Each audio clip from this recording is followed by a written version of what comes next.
One of the fundamental concepts in meteorology is that rising air cools. And so today we want to talk about why rising air cools. So we're going to imagine this balloon here. And this balloon is what we say an air parcel. And an air parcel is when the air inside, right, this balloon behaves differently than the air surrounding it. So in the atmosphere, we have lots of times where the air inside something, right, is behaving differently than its environment and will change based on what's happening. So why rising air cools is what we call an adiabatic process, which means it's only because of what's happening inside the parcel or inside the balloon that causes the air to cool.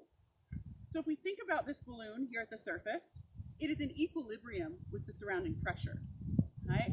If we were to go up into the atmosphere, okay, this balloon would be entering into lower pressure. Because it's entering into lower pressure, as it rises, it needs to expand to stay equal with its surroundings.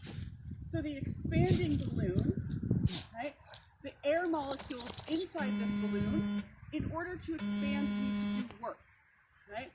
And in doing work, they slow down, right? When you expend energy, right, you slow down.